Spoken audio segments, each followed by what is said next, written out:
On August 8, 1945, a 23-year-old American fighter pilot got shot down over the worst possible city at the worst possible moment in the entire Pacific War.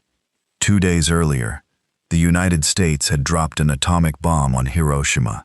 Japan didn't even know for certain yet what had hit them, and the man who was about to end up strapped to a chair in a Japanese military police station, bleeding, with no earthly idea what an atom actually was going to have to convince his interrogators otherwise, or lose his head over it. What he made up on the spot, purely to survive the next 5 minutes of his own interrogation, would travel further than he ever could have imagined. Within 24 hours, it had reached the desk of Japan's own Minister of War, in the middle of the exact cabinet meeting, deciding whether the country would surrender. Every fact that follows is drawn from multiple corroborating historical sources, official military records, contemporary accounts, and the definitive 1967 history, The Fall of Japan, by William Craig, who interviewed McDilda directly.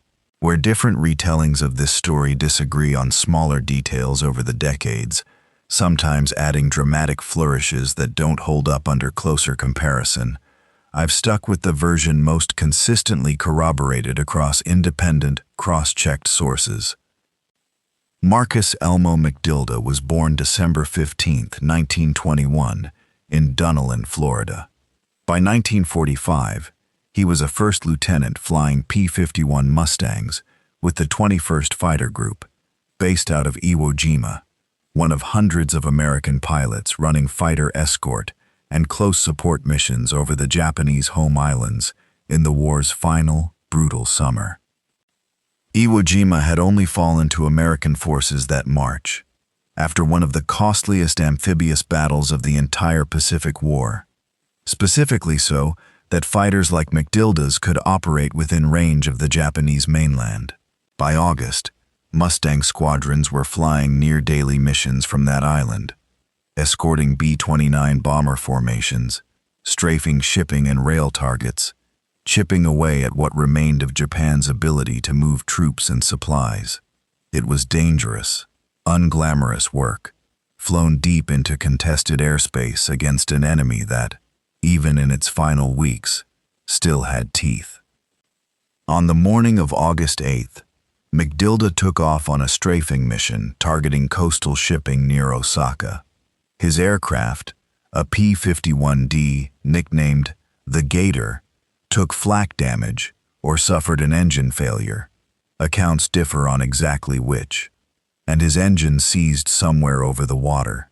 He bailed out at roughly 500 feet, over open water, just off the Japanese coast, with almost no altitude to spare and no real choice in the timing.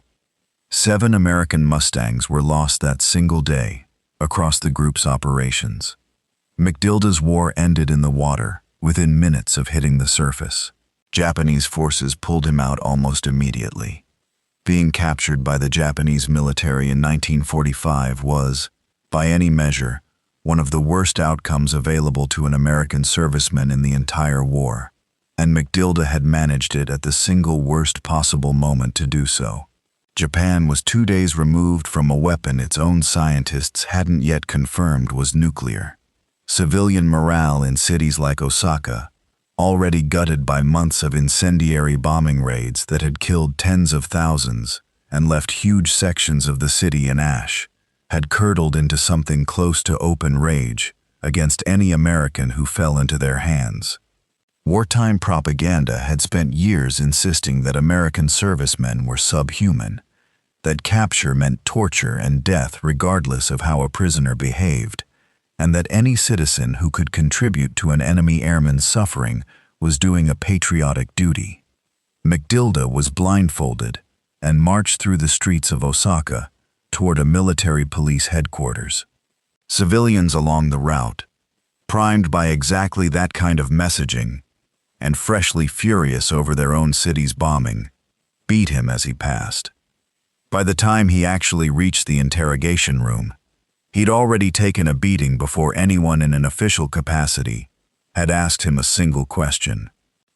He was handed over to the Kempeitai, Japan's military police, an organization with a well-earned reputation for brutal interrogation methods throughout the war, operating with near-total authority over anyone suspected of being a threat to the state, foreign or domestic. Strapped down, the questioning began exactly where you'd expect. Technical details about the P-51 he'd been flying, and how many aircraft the Americans actually had based on Iwo Jima. McDilda lied about all of it, inflating numbers and inventing capabilities, hoping to make the threat sound as large and intimidating as possible. It didn't work cleanly. His interrogators left the room, came back, and beat him again. A deliberate technique, testing whether fear and pain would shake loose a different, truer answer the second time around. This cycle repeated for hours. Questions, a pause, a return, another beating, the same questions again. Then, sometime that night, the questions shifted. An officer asked him what he knew about the atomic bomb. This was, for McDilda, a genuinely different problem than lying about aircraft numbers. The Manhattan Project had been one of the most tightly guarded secrets of the entire war, compartmentalized so severely that even most of the scientists working on it only understood their own small piece of it. A single fighter pilot flying escort missions out of Iwo Jima would have had absolutely no exposure to any of it. His entire understanding of nuclear physics amounted to whatever he'd picked up in a high school chemistry class years earlier. So when they asked, he told them the truth, for possibly the only time all night. He didn't know anything about it. They didn't believe him, given that he'd already lied about everything else that evening. Aircraft numbers, performance specs, whatever else they'd asked. Why would this one answer be the exception? The beatings continued. The context here matters enormously.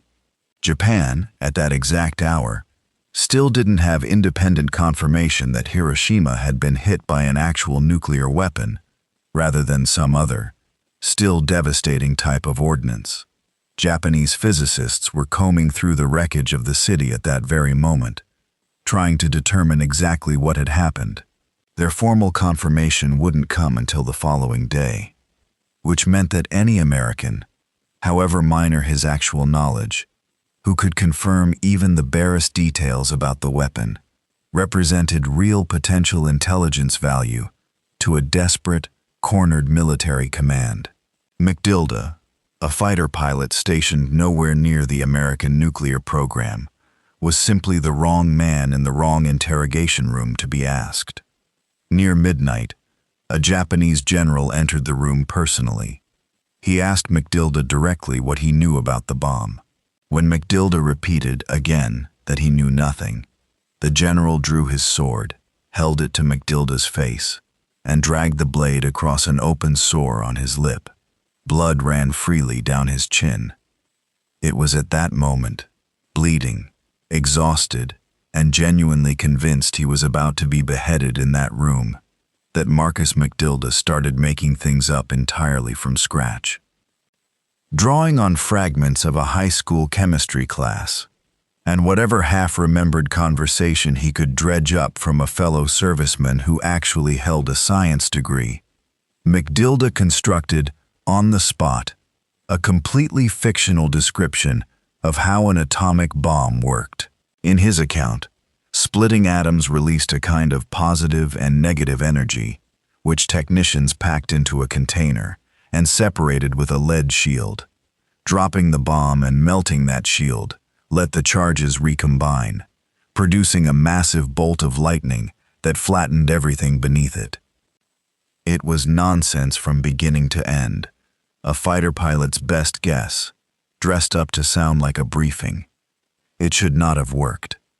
The problem was that the men interrogating him didn't actually understand nuclear physics any better than he did, and the exchange was happening through a language barrier on top of that.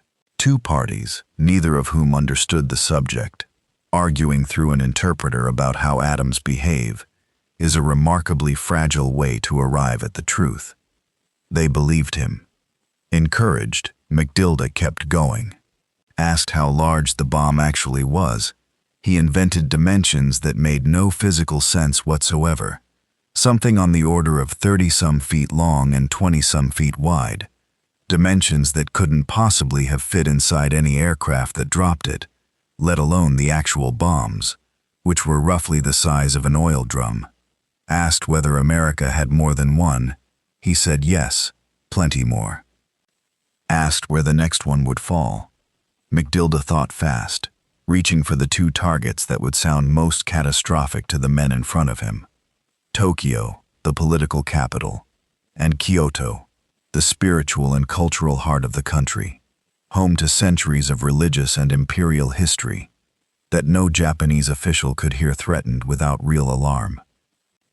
The general left the room immediately and sent an urgent warning up the chain toward Tokyo, where, at that exact moment, Japan's actual seat of government sat in continuous, desperate session, deciding the fate of the entire war. To understand why this mattered, you have to understand where Japan's leadership actually stood by August 9, 1945. The country's Supreme War Council, 6 men, commonly called the Big Six, made up of the Prime Minister, the Foreign Minister, the Army and Navy ministers, and the chiefs of staff for both services, had been locked in continuous, grinding deliberation since Hiroshima was hit 3 days earlier, breaking only to eat and sleep in shifts.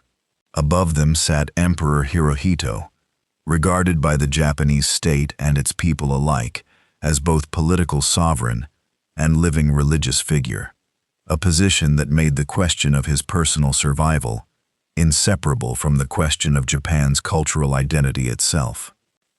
Overnight between August 8th and 9th, the Soviet Union had abruptly invaded Japanese-held Manchuria, ending a neutrality pact and eliminating any hope Japan had of using Moscow as a mediator for a negotiated peace. Hours after that news landed, a second atomic bomb fell on Nagasaki. It was into this exact meeting, a full cabinet session on August 9th, weighing catastrophe on top of catastrophe.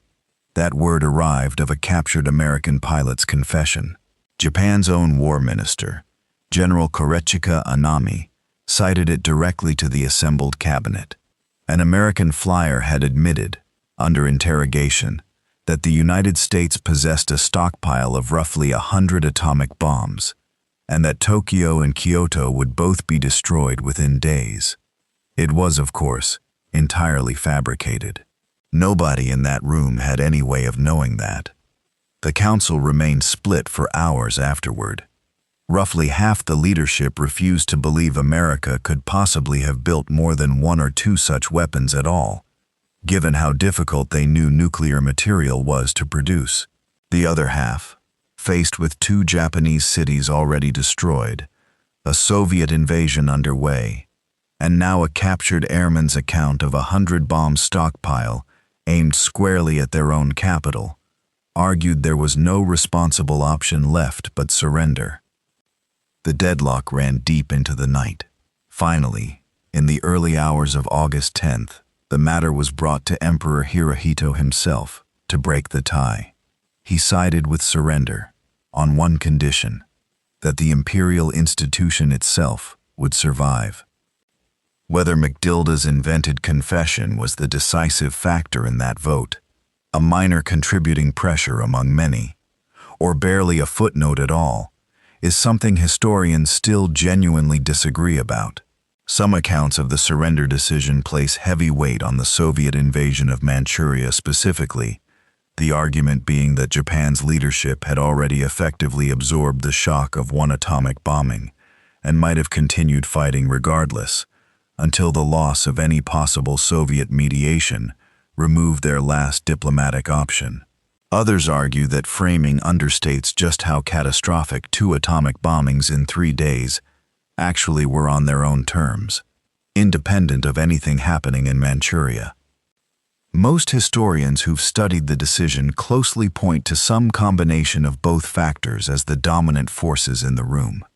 with McDilda's fabricated intelligence functioning as, at most, one additional data point feeding into an already collapsing position.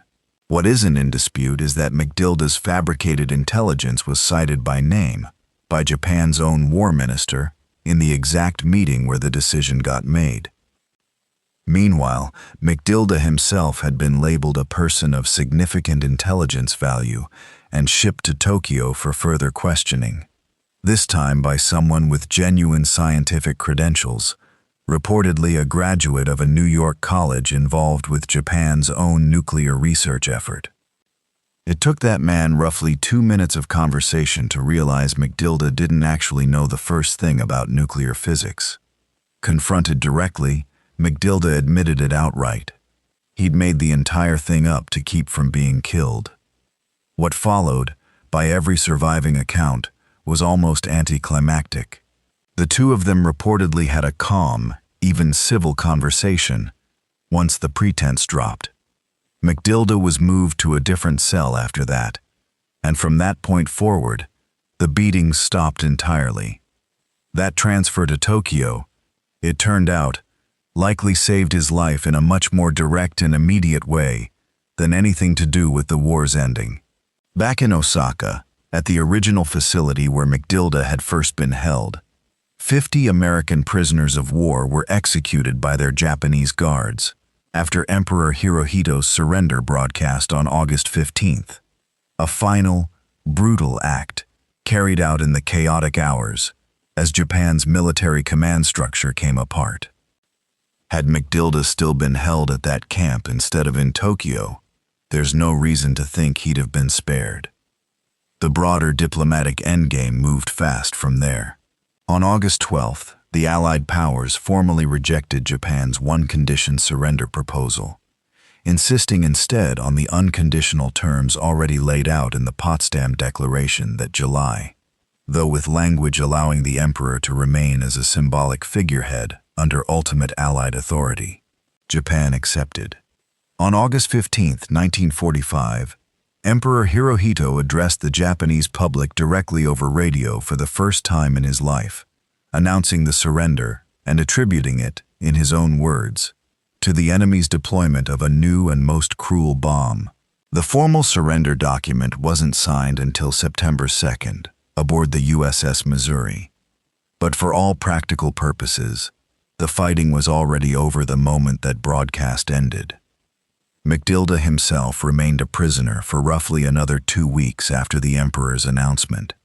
He was finally freed when the 4th Marine Regiment reached and took the Omori prisoner of war camp near Tokyo, close to 19 days after he'd first hit the water off the Osaka coast. Omori became one of the more widely documented POW liberations of the entire Pacific War, among the first camps American forces reached in the days immediately following the surrender, and one of the first places the outside world got a direct, unfiltered look at what Allied prisoners had actually endured. McDilda walked out as part of that same wave of freed men. He returned home to Florida afterward, settling back in the town where he'd been born, an ocean and a lifetime away from the interrogation room in Osaka, where a sword had once been pressed to his lip. Marcus Elmo McDilda died on August 16, 1998, in Dunedin, Florida, at 76 years old. He's buried at Rockwell Cemetery, in the same small town where his story began.